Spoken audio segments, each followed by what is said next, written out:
Good morning. You are welcome in the class of Study History with Pawan. Let us start with the first lesson, that is bricks, beads and bones. ईंटें, मनके तथा अस्थियां। लेकिन इससे पहले जान लेते हैं कि हिस्ट्री शब्द कहाँ से आया है। यह शब्द यूनानी ग्रीक भाषा का शब्द हिस्टोरिया से आया है। याद रखना, हिस्टोरिया से यह शब्द बना है हिस्ट्री, जिसका मतलब क्या होता है कि छानबीन करके या खोजबीन करके जो भी जानकारी प्राप्त होती है उसे ही ग्रीक भाषा में हिस्टोरिया कहा जाता था। ये तो हिस्टोरिया नामक जो पुस्तक लिखी गई हेरोडोटस नामक व्यक्ति के द्वारा जो बीती हुई घटनाओं के संदर्भ में, और इसलिए इनको कहा जाता है इतिहास के पिता या फादर ऑफ हिस्ट्री। फिर जानते हैं कि इतिहास पढ़ना क्यों जरूरी है। इतिहास हमें हमारे वर्तमान और भूतकाल को समझने में मदद करता है। इतिहास हमें भूलों और उपलब्धियों की जानकारी देता है तथा हमें आने वाली जिंदगी को सही तरह से जीने का रास्ता भी दिखाता है। इतिहास ही हमें सिखाता है कि हमने पीछे क्या भूलें करी थी जिनको हमें फिर दोबारा नहीं करना है। अगर हमने पीछे बहुत अच्छा किया तो उससे और अच्छा करके हमें जाना है, ये इतिहास सिखाता है। संक्षेप में इतिहास की सहायता से हम कहीं ना कहीं यह जानने में सक्षम होते हैं कि हमारे पूर्वजों का जीवन कैसा था और हम उनसे क्या अच्छी सीख ले सकते हैं। ये पूर्वजों के द्वारा जो सीखी गई बातें थी वो आज भी सहायक है और उनके द्वारा दिखाए मार्ग पर चलते हुए हम जो है वो कम से कम इंसान बनते हैं, ये इतिहास सिखाता है। तो इसी संदर्भ में आज हमारा जो पहला लेसन है, आइए देखते हैं क्या इस लेसन में है। मुख्य बातें इस अध्याय की क्या रहेंगी कि हमारी जो सबसे स्वर्ण अध्याय रहा है वो था हड़प्पा सभ्यता, हड़प्पा संस्कृति। उससे संबंधित प्रारंभ से लेकर अंत काल तक हम जो है वो पढ़ेंगे। सबसे पहले क्वेश्चन आता है कि 3 नाम अलग अलग तरह से जो जाने जाता है इस सभ्यता के बारे में। पहला आता है हड़प्पा सभ्यता। क्यों कहा जाता है? क्योंकि इस सभ्यता का जो पहला जो केंद्र या पहला जो नगर मिला था वो हड़प्पा नामक जगह के ऊपर मिला था, इसलिए इस सभ्यता को कहा जाता है हड़प्पा सभ्यता। 1921 में प्रथम खोजा गया नगर। फिर दूसरा, इसको सिंधु घाटी सभ्यता भी कहा जाता है। क्यों कहा जाता है? क्योंकि इसका सिंधु नदी अगर में था, ये है सिंधु नदी। इस सभ्यता के जो अधिकतर जो केंद्र मिले हैं वो इसी नदी के या सहायक जो नदियां हैं उस नदियों के आसपास इनके जो क्षेत्र जो मिले थे, इसलिए इसको कहा जाता है सिंधु नदी या सिंधु घाटी सभ्यता। फिर तीसरा आता है कांस्य युग सभ्यता। क्यों कहा जाता है? क्योंकि इस सभ्यता के लोगों द्वारा जो सबसे अधिक जिस धातु का उस समय इस्तेमाल किया जाता था वो था कांस्य धातु, जिसमें चाहे अस्त्र बनाने हो या मूर्तियां बनानी हो तो सबसे ज़्यादा इसी धातु का इस्तेमाल जो है किया जाता था, कांस्य का, इसलिए इसको कहा जाता है कांस्य युग सभ्यता। तो ये 3 नाम हो गए। अब आते हैं कि इसका कालक्रम के बारे में जान लें। प्रारंभिक जो चरण है वो माना जाता है 3500 से लेकर 2600 ईसा पूर्व तक का जो समय है, जिसमें नवपाषाण काल था, जिसमें लोग जो है वो उनके जो औजार थे वो पत्थरों के होते थे, पाषाण के होते थे। फिर उसके बाद उन्होंने कांसे का भी सीख लिया था बनाना, कांसे कैसे धातु कैसे बनती है। इस समय तक 2600 ईसा पूर्व का काल को कहा गया प्रारंभिक चरण। दूसरा कहा गया विकसित चरण 2600 से लेकर 1900 ईसा पूर्व, मतलब जब आदमी को पूरी तरह से कांसे का धातु का पता चल गया था और वो उनके औजारों का इस्तेमाल करना शुरू कर गया था। ये माना जाता है लगभग समय जो है 2000 ईसा पूर्व से ही माना जाता है। उत्तरकालीन जो समय है वो माना जाता है 1900 से लेकर 1200 ईसा पूर्व तक का समय, जो प्रवास युग जो के समय में जो है, या उत्तरी कांस्य युग भी माना जाता है। ये 3 अलग अलग जो कालक्रम इस सभ्यता के रहे हैं। अब बात करते हैं प्रमुख नगर इसके या स्थलों के बारे में। हड़प्पा ये पंजाब प्रांत के पाकिस्तान में पड़ता है। मोहनजोदड़ो ये सिंध प्रांत पड़ता है, पाकिस्तान में लड़काना जिला है। तीसरा है लोथल, ये गुजरात में स्थित है। चौथा है कालीबंगा, ये राजस्थान के हनुमानगढ़ जिले में स्थित है। बनवाली ये हरियाणा के हिसार जिले में स्थित है। आलमगीरपुर ये उत्तर प्रदेश के मेरठ जिले में स्थित है। चौहदड़ो ये पाकिस्तान में स्थित है। और सुरकोटड़ा ये गुजरात कच्छ जिले में पड़ता है। तो इसके जो है प्रमुख स्थल के नाम मैंने आपको बताए। अब करते हैं एक एक करके। पहला लेते हैं हम हड़प्पा शहर। पहला खोजा गया नगर हड़प्पा, जिसकी बात हम कर चुके हैं। स्थान है मोंटीगुमरी जिला। अगर आप देखेंगे हड़प्पा जो है वो ये पड़ता है, ये हमारे रावी नदी से, हिमाचल से आते हुए रावी नदी के किनारे से ही ये स्थित है।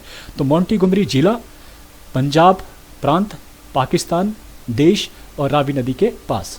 खोज की गई सर्वप्रथम 1921 में दयाराम साहनी के द्वारा, जिसकी बात हो चुकी है। हालांकि 1857 ईस्वी में जब एक रेलवे लाइन लाहौर से मुल्तान का कार्य जो है वो पाकिस्तान में चल रहा था, उस समय पाकिस्तान नहीं तो उस समय हिंदुस्तान था पूरा, तो उस समय जिस जगह से हड़प्पा से जब वहाँ से मिट्टी लाई जा रही थी, तो उस मिट्टी के नीचे जो है ये सभ्यता जो पाई गई, बहुत सारी ईंटें मिलना शुरू हो गई थी। हालांकि ये डिस्ट्रॉय हो गया बहुत सारी जगह इसकी, लेकिन बाद में बहुत सारी चीज़ें जो है वो जो खंडहर थे वो मिल गए इस सभ्यता के।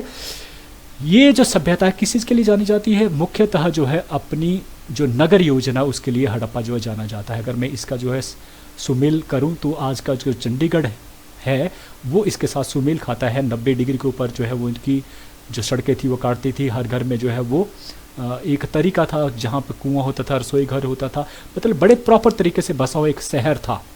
तो एक शहरी व्यवस्था थी। बड़े सोचने वाली बात है। आज से लगभग 5000 साढ़े 5000 वर्ष पूर्व की बात हम कर रहे हैं, और आज भी लोग इस तरह से शहर नहीं बसा पाते हैं, जाने के लिए रास्ते तक नहीं होते हैं।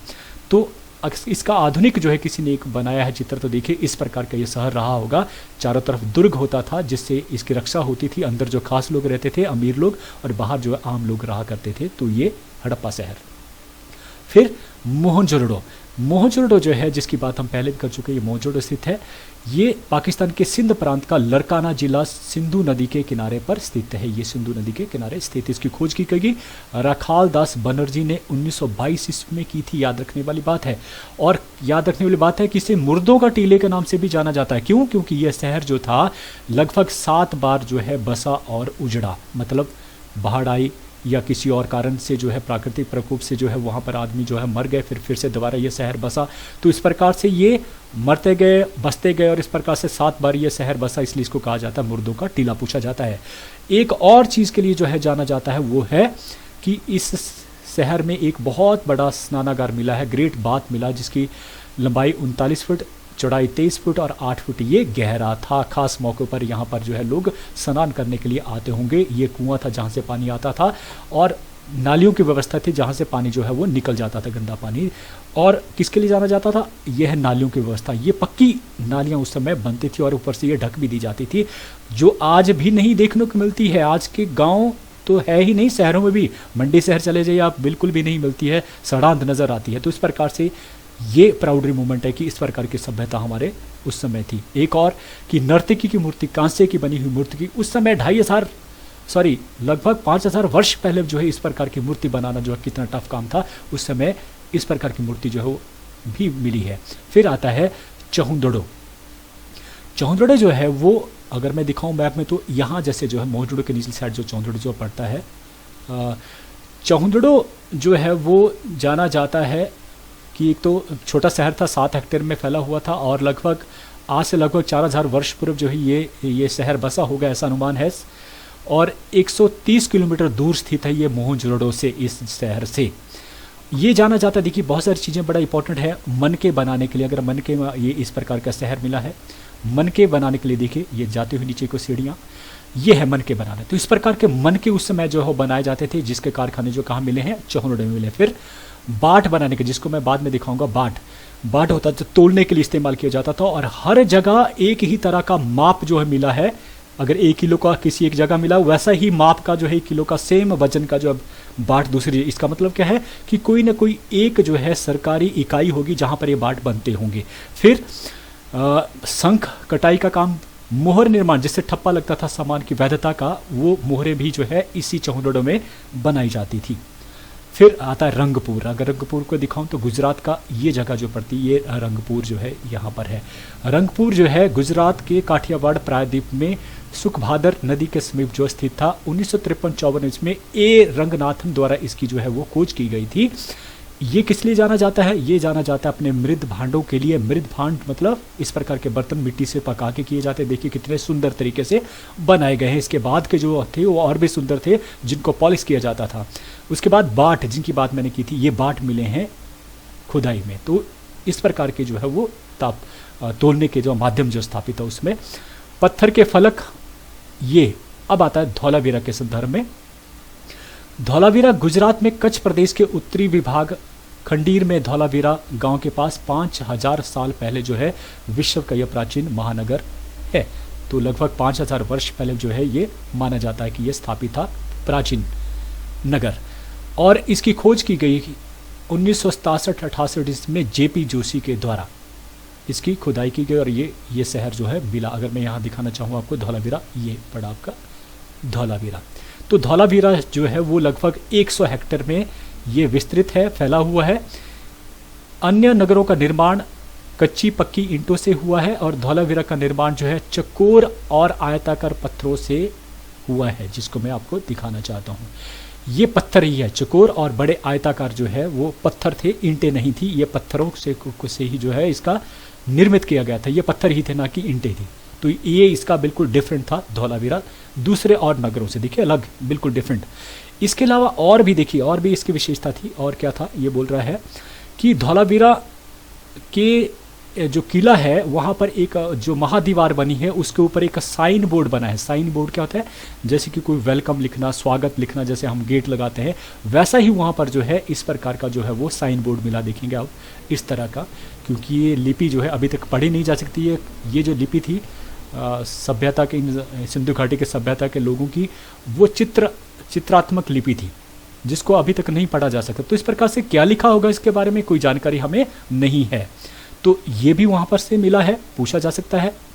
और इसके अलावा एक और जो चीज़ हम बात करेंगे वो है कि इस सभ्यता में शायद थोड़ा आगे बढ़ेंगे क्योंकि इम्पॉर्टेंट है लोथल के बारे में जानना। लोथल जो है ये शहर भी दूसरे शहरों से बिल्कुल अलग है, इसकी जानकारी। क्योंकि मोहरें मिल सकती हैं एक तरह से, मूर्तियां भी एक तरह से मिले होंगे, मृत भांड में मिले होंगे, लेकिन एक चीज़ जो दूसरे शहरों में नहीं मिलती है वो है डॉकयार्ड। मतलब डॉकयार्ड का देखिए, आप पहले तो देख लेते इसकी स्थिति। लोथल जो ये रंगपुर के साथ ही लोथल यहाँ पे पड़ता है और यहीं से ये सारलवा गांव जो है वो अहमदानगर के पास पड़ता है, वहाँ पर लोथल जो है मिला है। 1955 ईस्वी में SR राव के द्वारा जो है इसकी खोज की गई थी, ये जानने के लिए ज़रूरी है। इसकी खोज जो है लगभग 13 फरवरी 1955 से लेकर 19 मई 1956 ईस्वी के मध्य जो है ये चलती रही और ये जो है 2400 ईसा पूर्व जो है शहर जो है बसा था। तो इसमें धौलावीरा सबसे प्राचीन जो है वो आता है। ये जो शहर था जिसकी हम बात कर रहे थे कि इसकी विशेषता क्या थी, यहाँ पे एक डॉकयार्ड था, मतलब जिसे कहा जाता है गोदी। तो ये डॉकयार्ड जो बंदरगाह थी ये कृत्रिम थी, बनाई गई थी, नदी से जो है इस प्रकार से काट कर जो है वो बनाया गया था। अंदर एक बहुत बड़ी जगह थी खड़े होने के लिए, जहाँ से किश्तियाँ जो जाती थी। और जो है दूसरे उस समय की जो समकालीन जो सभ्यता थी वो मेसोपोटामिया जो इराक में स्थित है उस सभ्यता के साथ, क्योंकि वहाँ पर इस सभ्यता की मोहरें मिली हैं जिससे पता लगता था कि कहीं ना कहीं एक दूसरे के साथ व्यापार, मोहरों का इस्तेमाल कहाँ होता है, ठप्पा कहाँ लगता है, वाणिज्य में, व्यापार है, वाणिज्य में उसका इस्तेमाल किया जाता है। तो इस प्रकार से ये मानते हैं कि लोथल एक समृद्ध जो है वो नगर था, सबसे समृद्ध नगर था। और इस प्रकार से लोग जो है वहाँ पर अरब देशों के साथ जो व्यापार, सुदूर अफ्रीका तक जो है व्यापार किया करते थे। ये लोथल के संदर्भ में इंपॉर्टेंट है। फिर आता है आलमगीरपुर। आलमगीरपुर जो है वो उत्तर प्रदेश जो है मेरठ जिले के यमुना सहायक हिंडन नदी पर स्थित जो है पुरातत्व स्थल है। इसकी खोज 1958 ईस्वी में यज्ञदत्त शर्मा द्वारा जो है वो की गई थी। ये किसके लिए जाता है, मिट्टी के बर्तन, मन के और पिंड यहाँ से मिले हैं। यहाँ एक गर्त से रोटी बेलने की चौकी, याद रखना रोटी बेलने की चौकी पूछा जाता है कहाँ से मिली है, तो वो आलमगीरपुर से ही मिली है। दो चीज़ों के लिए आलमगीर की दूर पूर्व में कौन सा स्थित है, तो पूर्व ये दिशा, पूर्व में सबसे दूर जो स्थित है इस सभ्यता का केंद्र वो है आलमगीरपुर। फिर और भी पूछा जाता है कि गंगा यमुना में सबसे पहला जो नगर मिला था कौन था, तो वो भी आलमगीरपुर है। तो इस तरह से आपसे पूछा जा सकता है। फिर अब बात करते हैं आठवें नगर की, वो है कालीबंगा। कालीबंगा जो है मिला है वो राजस्थान, हमारा भारत का आधुनिक जो राजस्थान है उस जगह से मिला है। प्राचीन जो है वो अगर सरस्वती कहें, सरस्वती जो नदी आज जो है ये नज़र नहीं आती है सरस्वती नदी, तो इस प्रकार से इस नदी के किनारे ये कालीबंगा जो है स्थित था। कालीबंगा का नाम जो हो काले रंग की चूड़ियों के कारण पड़ा, जो नीचे लिखा गया काले रंग की चूड़ियाँ, क्योंकि ये बनी हुई थी कांसे की और इसका रंग काला हो गया था, इसलिए इसको कहा गया काले रंग की चूड़िया या कालीबंगन। तो इसकी खोज सर्वप्रथम 1953 ईस्वी में अमलानंद घोष ने की थी, जो 4000 ईसा पूर्व जो है वो इसका निर्माण किया गया था। इस प्रकार से ये पिक्चर जो है इसी से संबंधित है। ये काले रंग की चूड़ियाँ जिनकी हम बात यहाँ पर कर रहे हैं, तो कालीबंगन राजस्थान। तो इस प्रकार से सारे हमने जो है किए जा चुके हैं। तो इस प्रकार से आपने बड़े मुझे ध्यान से सुना, प्यार से सुना, और समझता हूँ कि आपने जो है समझा भी होगा बहुत सारी चीज़ों को। ऐसा ख्याल करते हुए मैं आपसे विदा लेता हूँ। आप सबका धन्यवाद। Thank you.